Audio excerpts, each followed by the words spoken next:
Hi, my name's Ian Wallace. I'm the Messed Up Counsellor.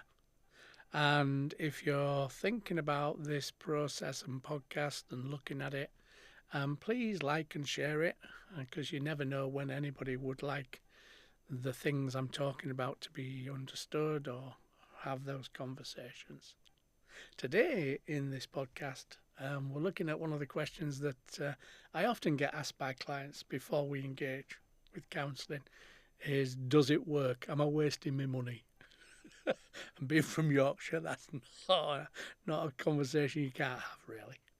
And and being serious about that, um, I've no problem having that conversation with somebody.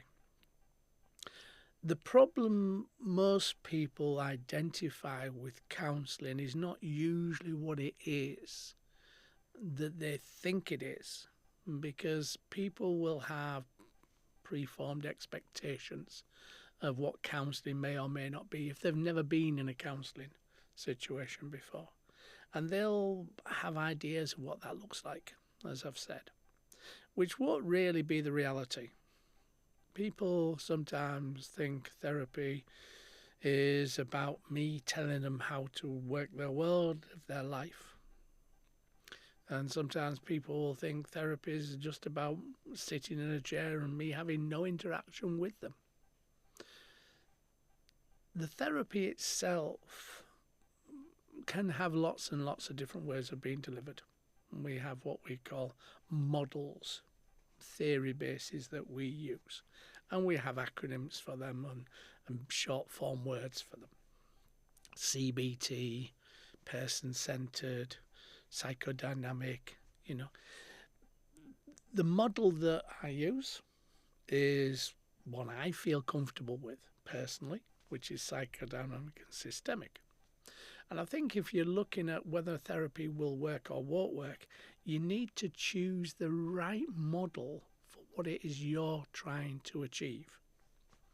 So if you've got somebody that is able to self-actualize, they're able to do their own thinking, they just need somebody to bounce off, literally, then person-centered might be okay. Very little interactive process, more about you exploring your world, your ideas, your life.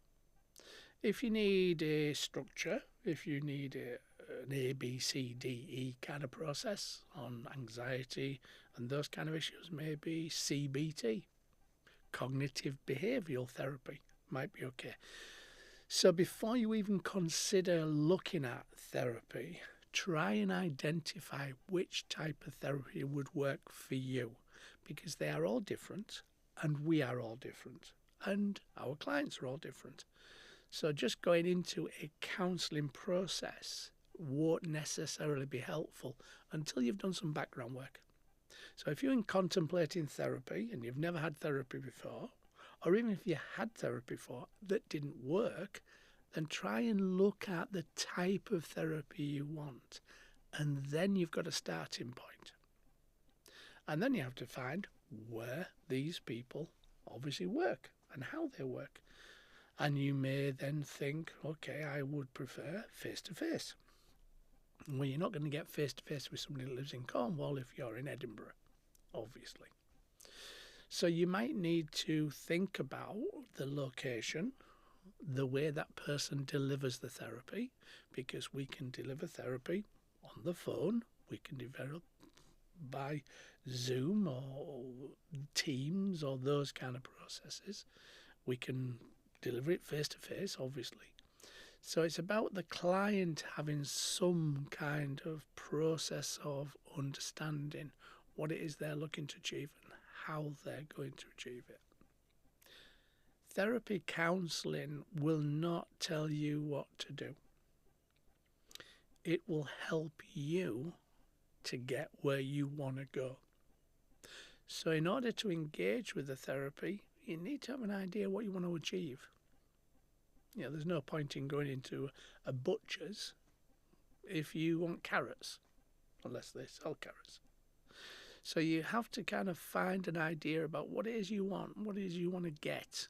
Where do you want to get to? Because our job is to get people where they want to be. Naturally, it's not about where we want them to be, it's where they want to be.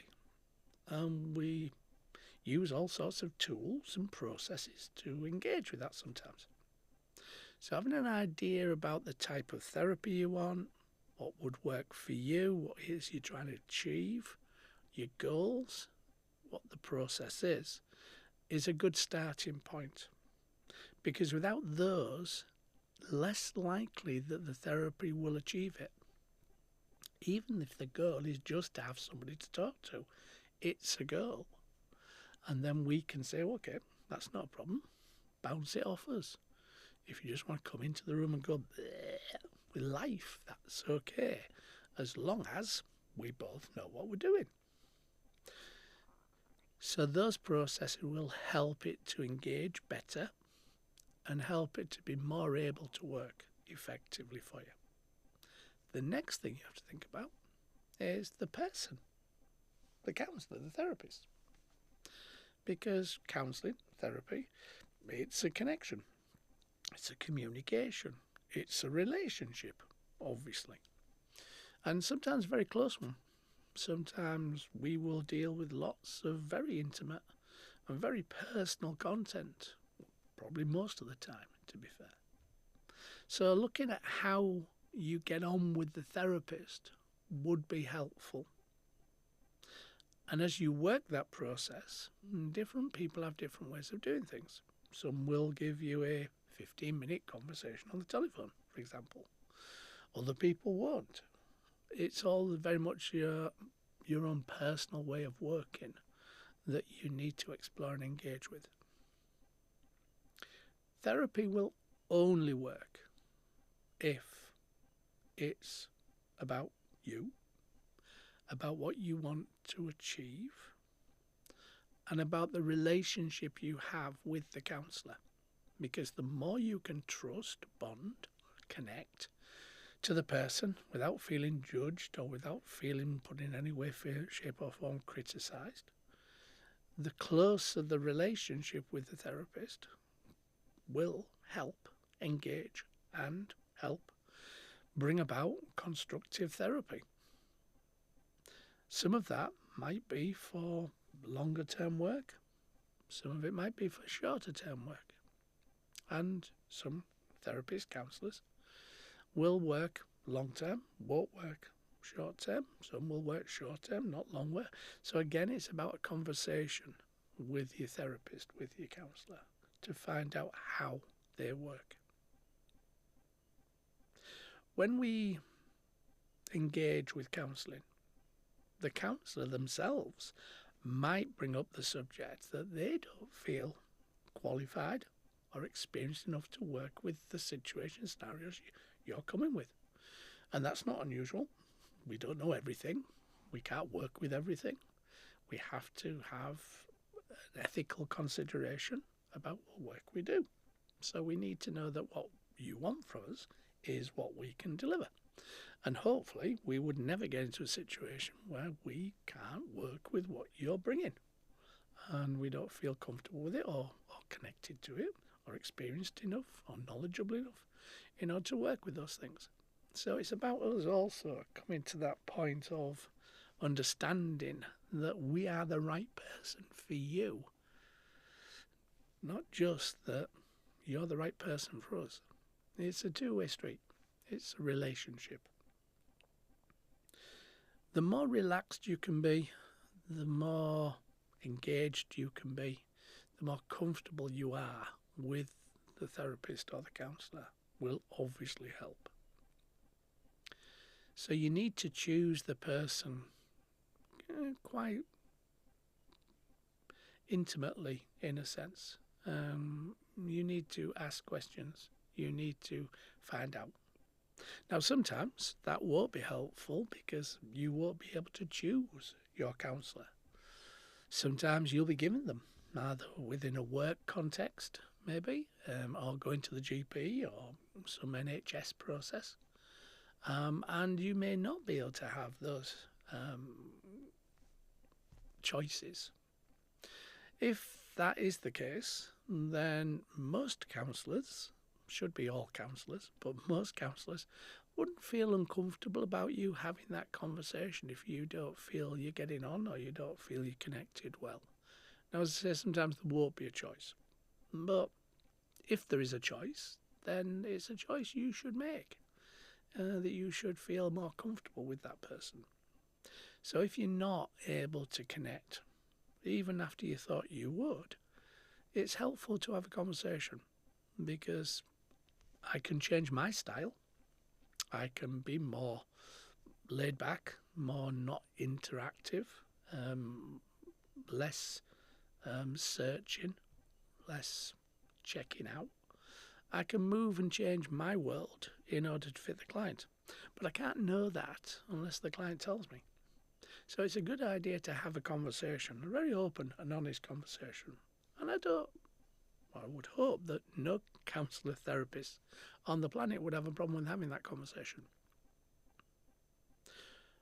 When you get all those ingredients together, then therapy can be an amazing process for you. It can. Lots of times I'll have clients who say to me, wow, I didn't put those things together. I'd never seen it that way. Now I'm talking to you and sharing those things. I'm kind of seeing it from a different perspective. I'm exploring it differently. People will say, I never realised that I could change my world so much by doing some small things sometimes. People will say, well, I didn't realise that I could have those relationships with those people. All these things, these aspects, aha moments, if you want to, light bulb moments, if you want to call it those things, come about by sharing, by connecting. We don't give you those things. We allow you, support you, enabling you to think about those things in a different way. And it doesn't necessarily matter how long your relationship with that counsellor therapist is. If it's a good working relationship, then my job, our job, counsellors, therapist job, in my opinion, is to make me redundant. It's to make it so that you don't need me. I don't have a connection that says you should be in therapy forever. But that's my way of working on it. That's not everybody's way of working on it. Some therapy is about a long-term, 2 or 3 years, 2 or 3 times a week. Sometimes it can be. That process means that for me, it's not the way I work. So if somebody was looking for those things, or had an idea of what it is they wanted, and I couldn't fit that model, whatever it is, then I would need to have that conversation with them and explore it. And, if appropriate, refer on to another body, another person, if so the client thought that was a good idea. So counselling will always work. Therapy will always work if you have the right person with the right tools and the right experience and knowledge for you, and that you get on with. You can have that bonded relationship, as we call it. And you can trust, and you can share, and you don't feel judged or put down or criticised or made to feel as though you're not worth that process. Hopefully the therapy experience will be a good one for you. I hope it is. If it isn't, please have a conversation with them. Please talk to them. See if it can be altered or changed, or they can produce a different way of working with you.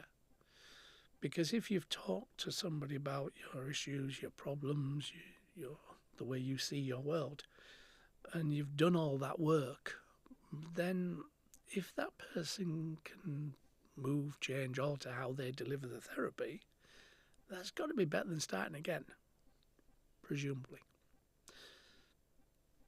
And we're only human. We aren't robots.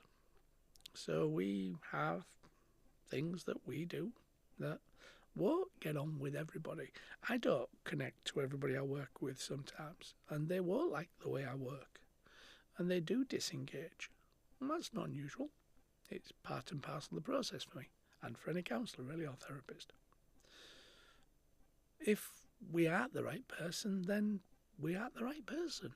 Simple and straightforward. And don't feel uncomfortable about saying that. But maybe, just maybe, we can change how we operate. We can change how we deliver the service. We can be slightly different. Everybody that's been in therapy or has never been in therapy will have a different view of what therapy is, based on all sorts of things: media, television experiences, conversations with people. But we're not all the same. We don't do the same.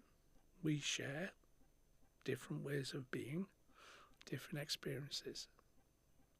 But the more you can make that a connected process where both people understand each other, and it's a shared connection, commitment, and a shared relationship, then you will find it will go deeper.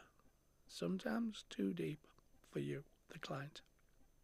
Hopefully not for the counsellor, the therapist. Sometimes people say things to me that they weren't expecting to say. The therapy goes to a deeper level very quickly sometimes. That can be scary and it can be frightening. Afterwards, the client can feel uncomfortable that they've shared too much and they've gone too far. That, again, is not bad. It's not something that's wrong. It makes you feel probably uncomfortable, probably vulnerable, but that shows the level of connection you have with that counsellor, that therapist, that you've allowed yourself to go to that level. We won't drag it out of you. We can only work with what you give us. So that process of fear, of worry, if it does happen, it doesn't happen to everybody, but if it does happen, don't automatically assume it's a bad process. Maybe have a conversation with your counsellor, your therapist, and let them know that it went a bit too far last time and maybe I need to calm that down a bit, pull back from that process, talk about something else. Because any counsellor, therapist should be able to have that conversation with you. It will not be uncommon for them to have that conversation with anybody. So from that point of view, come back and talk, share. And hopefully, you'll find all those conditions to make therapy work. But there's an old Yorkshire saying, we can lead an horse to water, we can't make it drink. Sometimes it's you, the client, who, for whatever reason, is unable to go to that place, go to that process, have that experience of therapy. And we're not there to push you into that. We're there to support you, help you, walk with you on that journey, as we call it, of therapy. So if you're a therapist or a counsellor watching this, don't automatically assume you can help every person who walks through the door. And we can't. It would be impossible to do so. Sometimes it's not really about the therapy. It's about the relationship. And some people don't get on with me. Some people can't work with me. That's okay. I don't take that personally. It's just a relationship. And a relationship, for whatever reason, isn't working. And we try and make it work as much as we can. But sometimes it just doesn't. So don't feel upset or rejected if you, the therapist, the counsellor, finds clients that they can't get on with or clients that don't come back, don't make another appointment. It's about the whole thing. It's not necessarily about you personally. I've done a podcast about the imposter syndrome, and you can find that in the back catalogue, which is an experience that a lot of us go through, and one that we can see differently sometimes, hopefully. We can do that. So whether you're a client who's asking the question, does therapy work? Or a counsellor or a therapist asking the question, why doesn't this therapy work? Hopefully this podcast has been really interesting and giving you ideas or thoughts or connections. And like it, share it, pass it on, give it to other colleagues, to other people who may be thinking about therapy, because it does ask those questions of choosing the right therapy model, the right therapist, counsellor, making sure that relationship works. And those are really, really important for anybody engaging with therapy. So when people say to me, does therapy work? I usually say to them, yes, if you want it to, which startles them and makes them think. Because if you don't want it to, it won't. Simple and straightforward. Thanks very much for listening. I'm Ian Wallace, the Messed Up Counsellor. Take care.